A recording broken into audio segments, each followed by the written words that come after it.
దేశాన్ని విడిచిపెట్టి వెళ్లాలని జూలై 9న జరిగిన క్విట్ ఇండియా ఉద్యమం స్ఫూర్తితోనే దేశంలో కార్పొరేటీకరణను వ్యతిరేకించాలని కార్మిక రైతు సంఘాల సమన్వయ కమిటీ నాయకులు పిలుపునిచ్చారు.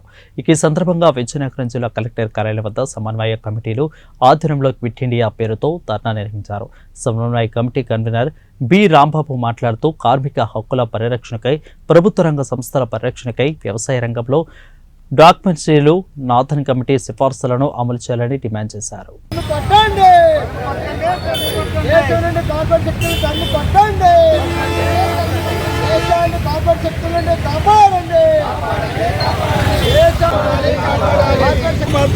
చట్టం చేయాలి, అన్ని పంటలకు భద్రత చట్టం చేయాలి, అటవీ హక్కుల సరుకు సవరణ వెనక్కి తీసుకోవాలి, దేశాన్ని కాపాడండి, సోప్యాన్ని వెంటనే నివారించాలి, ఎరువులు పురుగు మందుల్లో కార్పొరేట్ దోపిడీని అరికట్టాలి.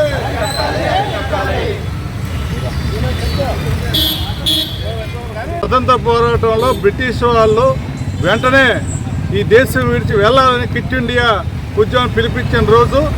ఆ సందర్భంగా ఈరోజు దేశంలో స్వతంత్ర అనంతరం కూడా ఈరోజు కార్పొరేట్ శక్తులు, బడా కంపెనీల చేతిలో మొత్తం ప్రజల తాక సంపదనంతా దోచిపెడుతుంది కేంద్రంలో ఉన్న ఎన్డీఏ నేతృత్వం నరేంద్ర మోడీ ప్రభుత్వం.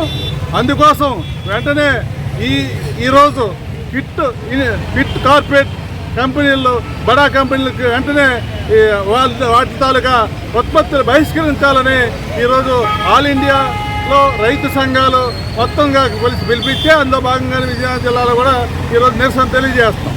ఈరోజు కార్పొరేట్ శక్తులకి మొత్తం దేశ సంపద 14 లక్షల కోట్ల పన్నులు రాయితీల రూపంలో ఇచ్చారు. రైతాంగానికి 2 లక్షల కోట్లు ఉన్న రుణాలు మాత్రం మాఫీ చేయడానికి ఈ ప్రభుత్వం సిద్ధంగా లేదు. అలాగే మొత్తం ప్రజానీకం మీద, రైతుల మీద భారాలు వేస్తుంది. ఈరోజు ఎరువుల మీద ఉన్న సబ్సిడీ ఎత్తేస్తుంది. అలాగే ఏదైతే ఈరోజు అటవీ హక్కుల చట్టం కానీ వాటిలో సవరణలు తీసుకొచ్చి ఈరోజు ఆ కార్పొరేట్ సంస్థలే అటవీ సంపదను దోచిపెట్టే విధంగా చేస్తుంది. అలాగే ఈరోజు వ్యవసాయ పంపు సెట్లు మీటర్లు పెట్టి డబ్బులు వసూలు చేయాలనే విధంగా చట్టం సవరణ చేశారు. అలాగే ఈరోజు రైతులకి ప్రభుత్వం రాగానే ఆదుకుంటాం, వాళ్ళకి ఆదాయం రెట్టింపు చేస్తామనే ప్రభుత్వం బీజేపీ ప్రభుత్వం ఈరోజు మద్దతు ధరలపై సామ్యాల అనుగుణంగా చట్టం చేయమంటే నేను వేషాలు లేకెడుతూ చేయకుండా రైతాంగాన్ని దోపిడీ చేస్తుంది.